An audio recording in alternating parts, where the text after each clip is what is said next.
오늘 예수님이 하신 말씀 가운데 가이사의 것은 가이사에게, 하나님의 것은 하나님께 이렇게 바치라는 말씀을 하셨잖아요. 오늘 말씀에 예수님이 하신 말씀 중에 그 말씀이 있는데, 그러면 가이사의 것은 가이사에게, 하나님의 것은 하나님께 라고 하는 이 진짜 의미가 무엇인가?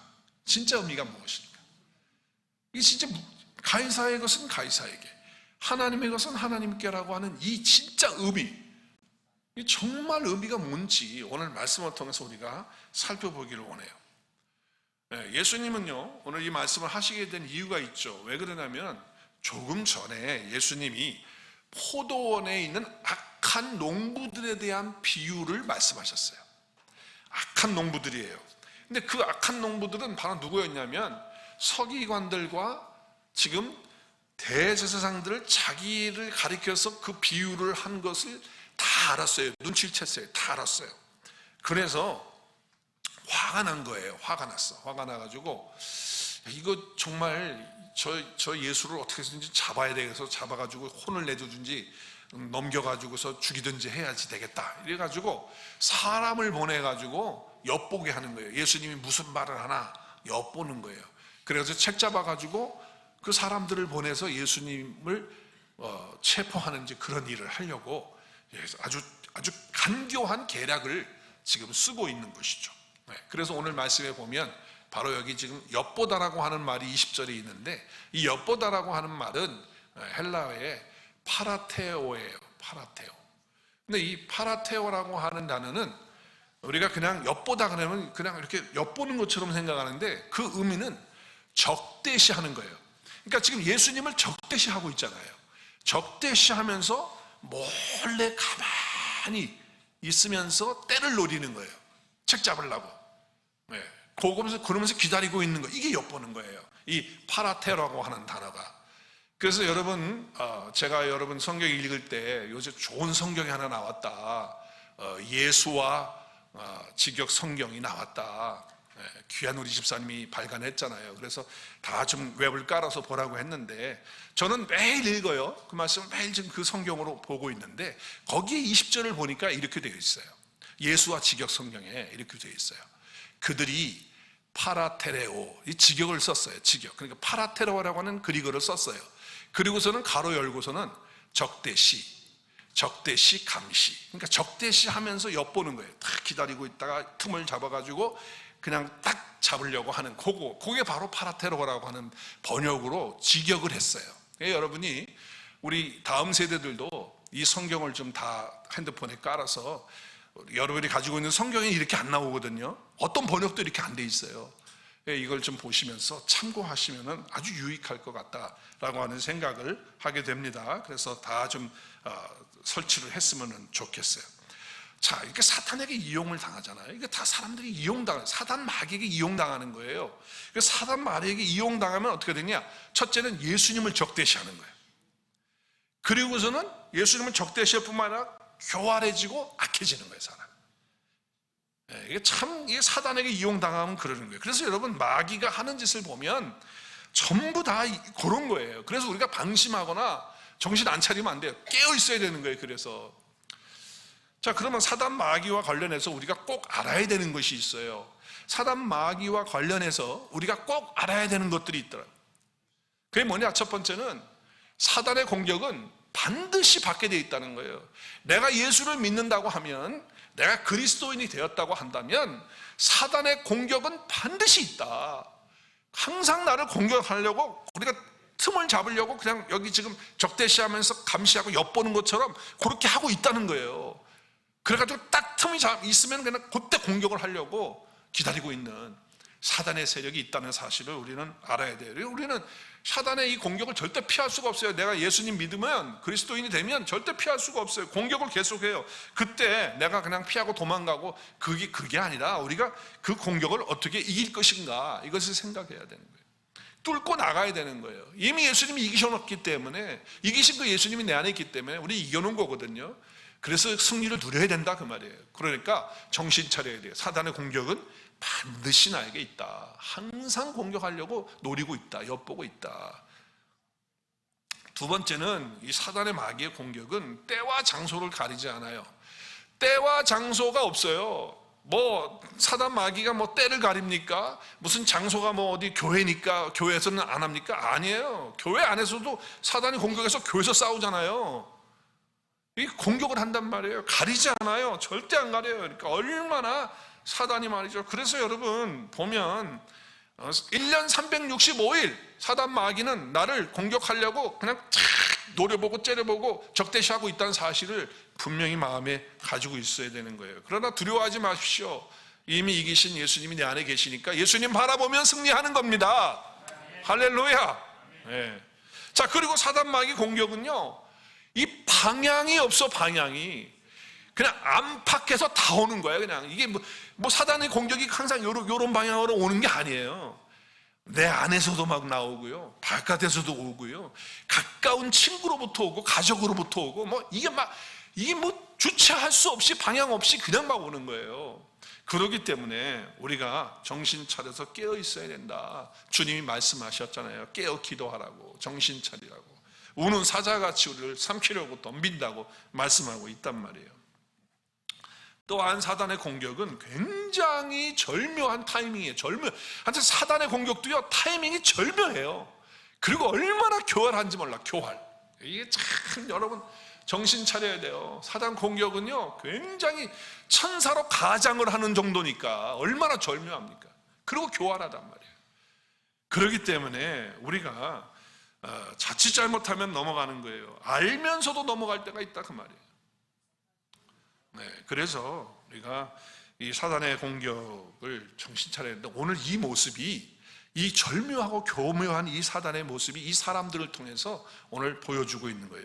뭐라 그래요? 예수님이 오니까 예수님 앞에 뭐라 그러죠? 선생님 그래요. 지금 이거 다 지금 파라테로 그러잖아요. 와서 그냥 탁 적대시하면서 지금 그런 상황으로 간교하게 왔는데, 예수님한테 와서는 뭐라? 선생님 하면서 이렇게 존칭어를 쓰면서 라비어 그러면서 자기 것을 숨겨놓고 말이죠.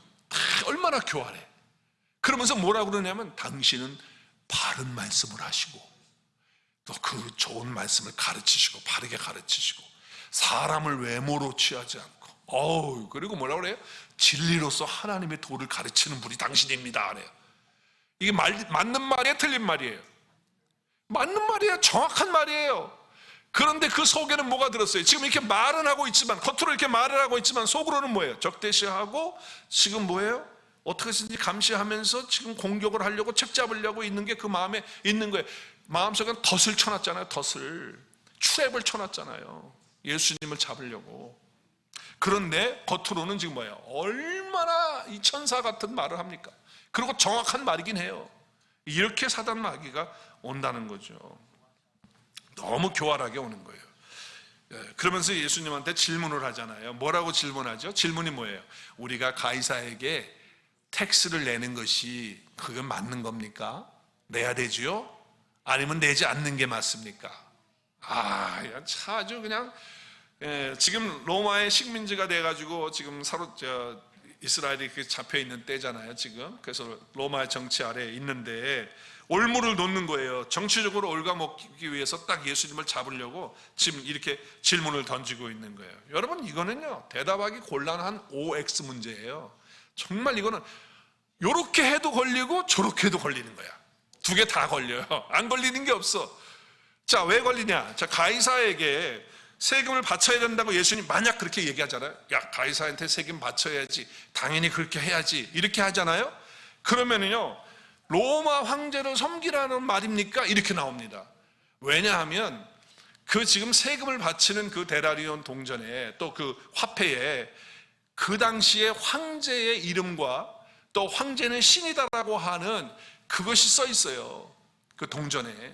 그러니까 세금을 바친다라고 이렇게 말하면, 당신은 그러면 가이사를 섬기는 사람입니까? 그러면 가이사 황제를 섬기고 우상을 섬기라는 말입니까? 이러면서 이제 올무를 거는 거예요. 그래서 여러분, 여기 지금 보면요, 이 화폐를 보면 이게 데나리온인데, 이걸 보면 그 당시에 테이우스 황제의 얼굴 상하고 글씨를 써놨는데 약자로 라틴어예요. 라틴어로 약자를 써놨어요. TI가 테리우스예요. 테리스 황제를 말하는 거예요. 그리고 이제 그렇게 하고, 그리고 카이저라고 이렇게 썼잖아요. 그리고 DB가 신격적인 신이라고 하는 거예요.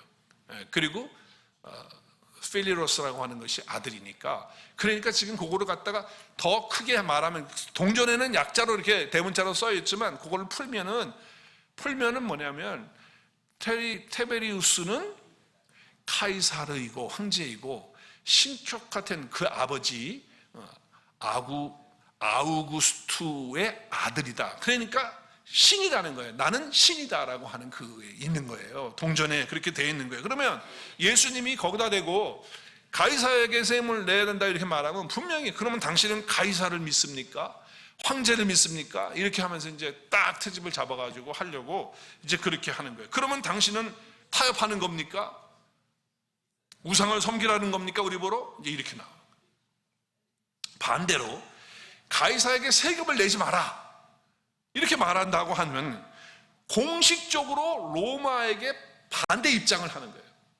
로마의 모든 법을 어겨라는 그런 것이 되는 거예요. 그러니까 로마에 고소할 수 있는 것이 되기 때문에, 어떻게 보면 예수님이 이 대답을 하기도 더 원했을지도 몰라요. 그러면 로마에 고소할 수 있으니까, 이 사람은 세금을 내지 말라고 한단 말이지, 이렇게 하면서 올무를 거는 거니까 로마에 비협조한다라고 하는 거예요. 또 만약에 그렇다고 하면 세금을 내지 말라고 하면 그렇게 말할 것이고, 또 세금을 내라고 하면 당신은 민족의 방앗자고 우리가 믿는 하나님을 믿지 말고 황제 가이사를 믿으라는 겁니까? 이런 식으로 나오죠. 이거 얼마나 이 함정을 파놓고 이 트랩을 걸어놓고서 지금 예수님 걸리게 하는 거예요. 얼마나 간계. 근데 예수님이요, 이 간계를 아셨다니까요. 예수님이 이들의 간계를 알았어요. 그래서 데라리온의 형상과 글을 가지고 질문을 하시는 거예요. 질문을. 어떻게 질문을 하죠? 데라리온이 있느냐? 가져오라는 거예요. 가져와 보여주겠죠. 있었겠죠. 이겁니다. 그랬더니 그리고 거기에 누구의 형상과 누구의 글이 있느냐는 거예요. 제가 금방 설명드렸잖아요. 티베리우스의 형상이 있고, 그리고 글은 그가 신이다라고 하는 거잖아요. 그 글이 있는 거예요. 그러니까 가이사의 것입니다 이랬어요. 그들이 스스로 예수님 질문하니까 그렇게 답을 했단 말이죠. 그리고 이 동전이 앞뒤로 이제 이렇게 되어져 있는데, 하나는 월계관을 쓰고 있는 거고, 하나는 얼굴을 크게 이렇게 해놓은 것인데, 자, 이 대답을 들으신 예수님이 유명한 말씀을 하신 거예요. 여러분 다 아는 말씀이 오늘 설교 제목이잖아요. 시작. 가이사의 것은 가이사에게, 하나님의 것은 하나님께. 이게 예수님의 대답인 거예요. 그럼 예수님의 대답은, 우리가 그냥 쉽게, 그러면 가이사에서 우리가 로마에서 말하고 있는 거 세금 우리가 내고, 또 하나님의 것은 하나님께 내라, 뭐 그런 얘기구나. 물론 그냥 이지하게 보면 그런 얘기죠. 근데 예수님이 성경에다 이 말씀을 하실 때는 그걸로 하시기 위해서, 너희들은 그냥 세금 낼 거 내고 또 하나님께 낼 것 내고 그렇게 살아, 그런 말씀 하시려고 지금 이러셨냐는 거예요. 그럼 이 말씀 안에 진짜 의미가 뭐냐 말이에요. 진짜 의미가 뭐냐. 지금 이게 그 안에 있는 형상과 글에 대한 얘기를 예수님이 하시잖아요. 그렇다면 뭔가가 영적인 의미가 있는 거 아니냐는 말이에요. 그냥 세금 내고 또 하나님께 내 헌금 나눠서 내고 그렇게 해라, 그 얘기만이 아니라는 거예요. 지금 함정을 파놓고서 지금 예수님을 넘어뜨리려고 빠뜨리려고 했는데 못 잡았어요. 그래서 나중에 보면 26절에 아무도 대답을 못해요. 너무 정확하게 말씀을 하셨기 때문에. 자, 그러면 결국은 이 말씀 속에서 우리가 신앙생활에서 꼭 붙잡아야 되는 아주 기가 막힌 비밀을 주님이 말씀하시고 있는 거죠. 그것이 진짜 이 말씀이 가이사의 것은 가이사에게라고 하는 것이, 당시의 화폐는 금, 은으로 되어 있는데 직권 황제에 이렇게 새겨져 있는 이 모든 것들, 이것인데 예수님께서 말씀하신 거예요. 그래서 이 가이사에는 돈 초상이 그려져 있기 때문에 말씀을 하신 거란 말이에요. 자, 그렇다면 당시의 종교 지도자들이나 예수님을 적대시하는 자들은 다 가이사에게 소속되어 있다는 거예요. 가이사에게. 지금 영적인 말씀은 주님이 하시는 거예요. 그래서 너희들은 이 사단의 세력, 세상의 영을 받아서 세상의 영 것을 가지고 그들을 따르고 있고, 사단의 형상을 가진 자들이 바로 나를 대적하는 자들이 다 가이사에게 속한 것과 같은 거다 말이지. 그 얘기를 지금 하시는 거예요. 그래서 자기 사람들을 만들어서 충성하게 하고 자기를 따르게 하는 이런 사단적인 그런 요소들을 말하고 있는 거죠. 그래서 우화적으로 돈을 비유로 해서 설명을 한 거예요. 자, 그러니까 동상에는 가이사의 형상 이름과 새겨져 있다는 것을 말씀하시는 거예요. 그러나 나를 따르고 나를 믿는 자, 예수를 믿고 예수를 따르는 사람들에게는 하나님의 형상이 있다는 거예요. 가이사의 형상이 아니고 누구의 형상이 있느냐? 하나님의 형상이 있다는 거예요. 또 누구의 글이 있느냐? 가이사의 글이 있는 게 아니라 하나님의 말씀의 글이 너희 마음에 있는 사람들이 바로 나를 믿고 나를 따르는 사람들이라는 거예요. 자, 그래서 세금 낼 거 내고 예배는 하나님께 드리고 헌금도 하나님께 드리라는 이원론적인 이런 말씀을 하기 전에 너의 존재가, 너의 존재 전체가 이미 하나님의 소유가 됐다라고 하는 선언을 하는 거예요. 너희는 가이사의 것이 아니고 하나님의 것이 된 존재라는 거예요. 왜냐하면 너희들 안에는 하나님의 형상이 있고 너희들 안에는 나의 말씀이, 내가 말한 그 말이 글로 너희 마음에 기록되어져 있는 자들이기 때문에 지금 가이사의 것이 아니고 너희는 하나님의 것, 내 거다라고 하는 그 말씀을 지금 하시고 있는 거예요. 하나님의 자녀에게 누구의 형상이 있다고요? 누구의 글이 있다고요? 하나님의 형상이 있는 거예요. 저와 여러분 안에는 하나님의 형상이 있어요. 저와 여러분 안에는 하나님의 말씀이 있습니다. 그러니까 사단의 형상이 아니라 하나님의 형상이 담겨 있고 세상의 말이 아니라 하나님의 말씀이, 하나님의 글이 내 안에 새겨져 있고 담겨져 있는 그런 존재니까 나는 가이사의 것이 아니고 누구의 것입니까? 하나님의 것이. 그럼 나는 하나님의 것이 되었으니까 나는 누구에게 다 바쳐야 됩니까? 내 삶을 하나님께 바쳐야 돼요. 하나님의 것이니까 하나님께 내 삶을 드리는 삶이 되는 거예요. 하나님의 말씀이신 예수 그리스도가 있고 하나님께서 나와 함께하고 있는 자들을 가리키는 거예요. 그래서 고린도전서에서 말씀을 하시잖아요. 자, 가이사의 것은 가이사에게, 하나님께서는 진짜 의미가 바로 이런 의미라는 거예요. 진짜 의미는 바로 내 안에 누구의 형상이 있고 누구의 글이 있느냐라고 하는 것을 말씀하시고 있는 거예요. 그래서 나는 누구의 것이 되었다? 나는 누구의 것이 되었다? 나는 누구의 것이 되었습니까?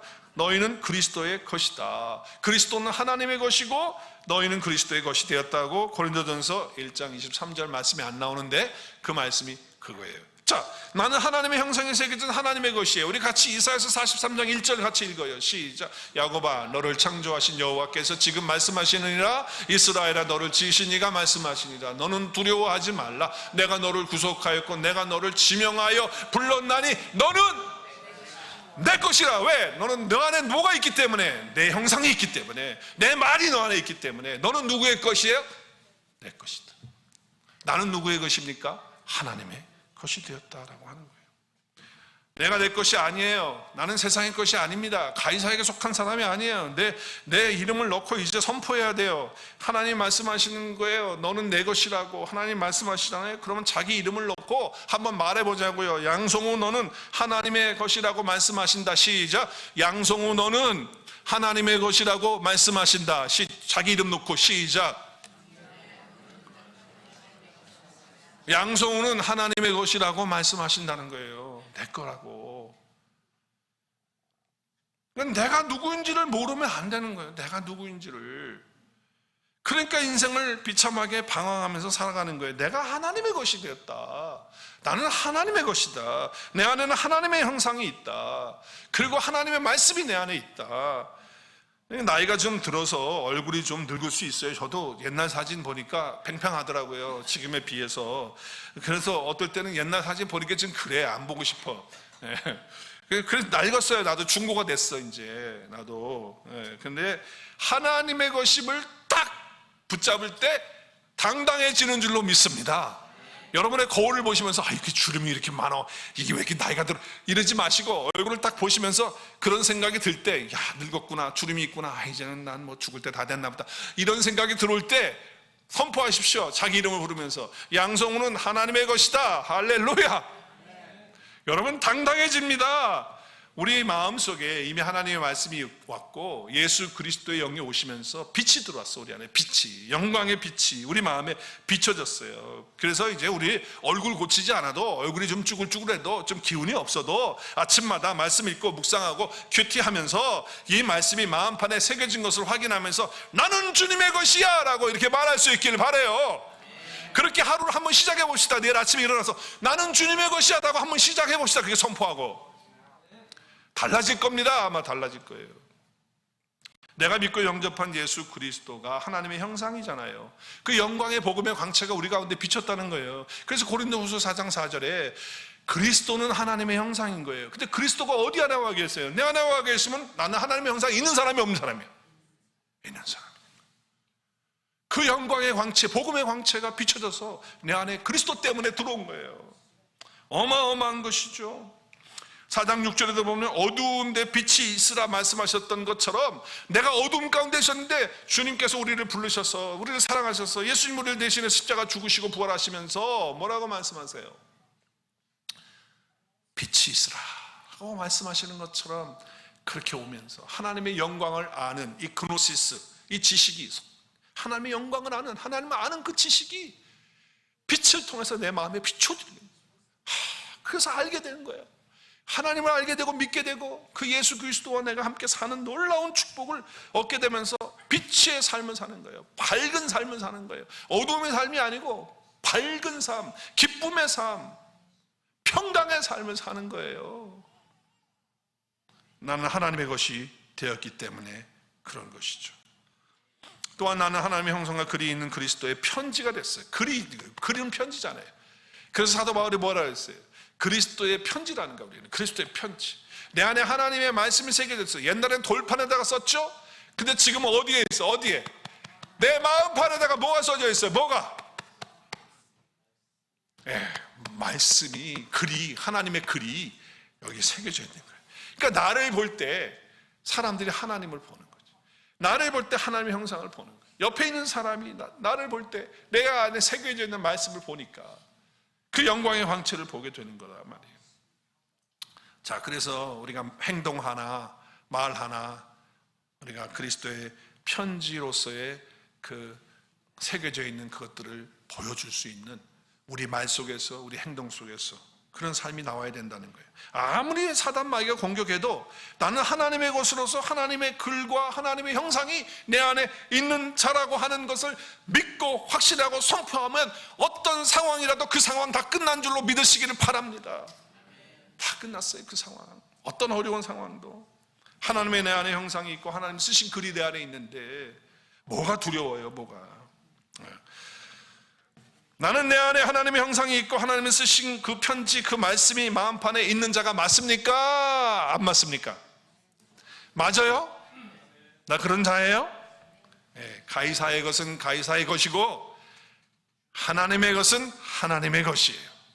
저와 여러분은 하나님의 것이 됐습니다. 이 땅에 살고 있지만 우리는 땅에 속한 자가 아니라 하늘에 속한 자가 된 것입니다. 할렐루야. 그렇게 좀 살아가십시오. 그러니까 내 자신의 삶이나 내 물질이나 시간이나 자녀나 이 모든 것들도 다 내 것이 아니고 하나님의 것이라고 하는 것이 인정이 될 때 마음의 평강이 오는 것이고 이 땅을 살아가면서도 빛과 소금으로서의 삶을 살아갈 수 있는 것이죠.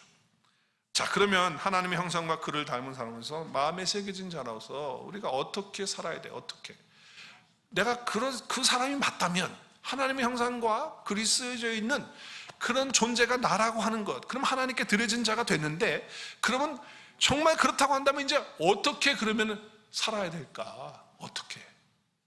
우리가 어떻게 살아야 돼? 내 마음에 하나님의 형상과 글이 있는 하나님의 것이 됐단 말이에요. 그 하나님께 바쳐지는 삶이 됐어. 그러면 어떻게 살아야 될까? 제가 말씀을 묵상하면서 하나님의 가이사의 것은 가이사에게, 하나님의 것은 하나님, 이걸 생각하는데 갑자기 외줄이 생각이 나. 외줄, 그러니까 줄이 하나 있는 줄이 이게 생각이 나면서 그 줄을 타라고 하는 거예요. 그 줄을, 그 외줄이에요. 외줄 하나밖에 없어. 줄이 그 외줄 그걸 걸어가라는 거예요. 믿음으로 걸어가라. 그게 자꾸 생각이 나는 거예요. 여러 가지 상황과 물질적인 현실이 있는데 무조건적으로 부정하는 것도 아니고, 그렇다고 해서 거기 빠지는 것이 아니라 줄은 하나예요. 줄은 우리가 가는 인생의 줄은 하나예요. 인생의 길은 줄은 하나인데, 신앙의 길은 우리가 한 길로 가는 것인데, 지금의 상황 현실을 부정할 수 없지만, 떠날 수 없지만, 버릴 수 없지만, 거기에 빠지지 않고 거기에 매이지 않고 외줄을 타라라고 하는 그 말씀이 자꾸 이게 그림으로 보이는 거예요. 여러분, 2012년 6월 15일에 나야가라 폭포 가보셨어요? 나야가라 폭포를 캐나다 쪽에서 미국 쪽까지 외줄을 쫙 이렇게 걸어놓고서 그 줄을 타가지고 건너간 사람이 있어요. 그걸 그렇게 하겠다고 보도를 했는데 미국 쪽에서 한 550m니까 한 1800피트 정도 되는 거예요. 근데 그걸 한 25분 만에 건너갔어요. 그 외줄로 타고 건너갔는데, 그때 그걸 직접 보러 간 사람들이 한 13만 명 정도가 거기에서 관람을 하기, 그걸 보기 위해서 갔었고, ABC 방송에서 방송을 해가지고 전 세계에서 한 50억 이상의 인구가 그걸 봤다고 그러더라고요. 여러분 보셨는지 모르겠어요. 그래서 우리가 그 동영상을 좀 잠깐 봤으면 좋겠어요. 동영상을 어떻게 그 외줄을 타고 가는지 우리 동영상을 좀 봤으면 좋겠습니다.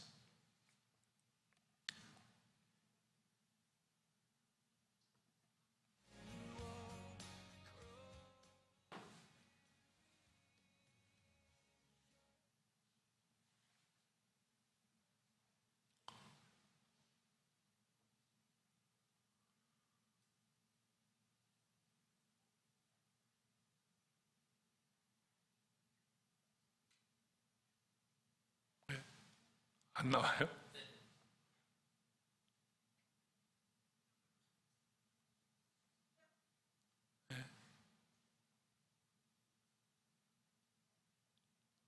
No? Can you do the first service one?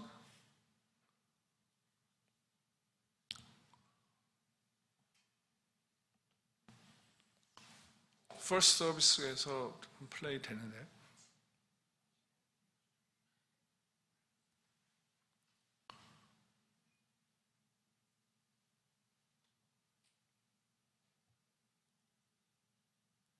이 외줄을 타는 이 사람이 그 가문이 그 줄 타는 가문이더라고요. 그 아버지도 그 빌딩 사이에 그 줄을 타다가 그 할아버지인가 뭐 타다가 돌아가셨고 뭐 그런 가문이에요. 그런 가문인데 하여튼 대단하신 분이더라고요.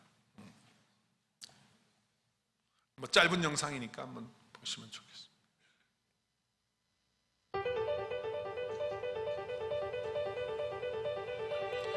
닉 웰랜다. 안개가 좀 그날 많이 껴가지고 힘들었다고.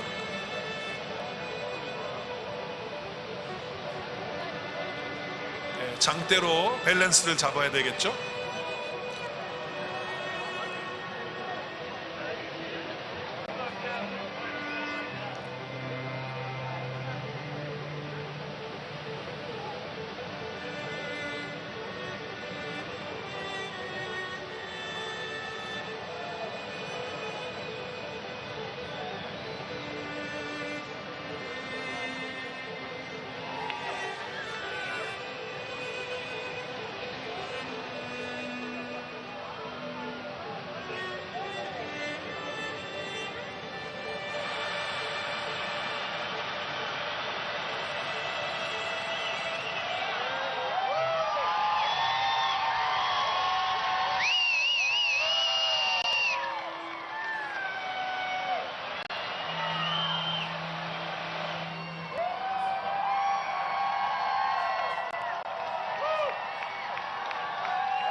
저는 이 동영상을 이렇게 보면서 이 사람 닉 웰란다처럼 우리가 뭐 외주를 타면서 생명을 거는 뭐 그런 삶은 아니지만 어쩌면 우리 그리스도인이 삶을 살아갈 때 우리가 외주를 타는 그런 삶을 사는 건 아니냐는 거죠.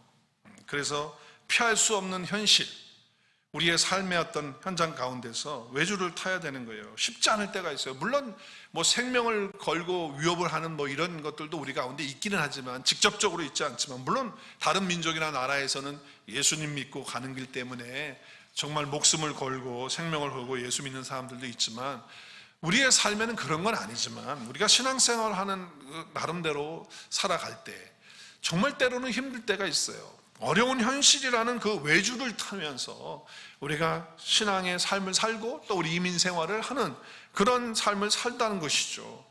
그때 뭐 한꺼번에 그 외주를 그냥 뭐 10발짝 해서 가는 게 아니라 한 발짝 한 발짝, 오른발 한 발 내딛고 또 시간이 걸리잖아요. 또 왼발 나가고 천천히 가는 그런 것을 생각하면서 중요한 것은, 거기에서 가장 중요한 것은 저는 예수님한테 집중하는 거라고 생각해요. 우리가 정말 가기 위해서 얼마나 그 사람이 지금 집중을 합니까? 그러니까 우리가 실제적으로 이걸 뭐 하는 그런 게 아니라 우리의 삶의 현장에서 정말 예수님께 집중해서 내 발을 하나하나씩 이렇게 간다면, 또 예수님이 해주신 그 일을 생각하면서 예수님이 해준 십자가의 속량 때문에 내가 어떤 존재가 되었는지 그것을 붙들고 거기에 집중해서 우리가 신앙생활을 하면, 나는 하나님의 형상과 내 안에 그리스도의 말씀이 내 안에 있고, 나는 그래서 주님의 것이 되었으니까, 주님이 내 안에 연합되어서 계시니까, 나는 가이사의 것이 아니고 세상의 것이 아니고 사단의 것이 아니고 나는 하나님의 것이 되었으니까 라고 하는 그 믿음을 가지고 하나님께 집중해서 말씀 가운데 우리가 정말 집중해서 그렇게 가게 되면, 좀 힘든 어려운 상황이라 할지라도, 어떨 때는 지치는 현실이라 할지라도 한 발자국 한 발자국 주님을 바라보며 나가게 되면 현실의 두려움에서 우리는 벗어나는, 또 승리하는 그런 삶이 될 것이고, 지쳐있는 삶이 우리 가운데 있다 할지라도 새로운 힘을 얻고 다시 일어설 수 있는 그런 저와 여러분이 될 줄로 믿습니다. 주님께 집중해서 우리 가십시다. 우리 어차피 주님의 가는 길은 좁은 길이고 회길로 가는 거 아니에요? 우리가 주님 바라보면서 한 걸음 한 걸음 갈 때 버릴 건 버리고 취할 건 취하고, 그래서 주님만 집중하면서 주님이 나를 위해서 해주신 그 일을 붙들면서 한 발 한 발 한 발 내디딜 때 주님이 주시는 아름다운 삶의 열매와 또 그 승리가 저와 여러분 삶 가운데 누려지는 은혜와 복이 있을 줄로 믿습니다. 우리 같이 기도하는 시간 가지면서 우리 성만찬 시 거행하도록 하겠습니다.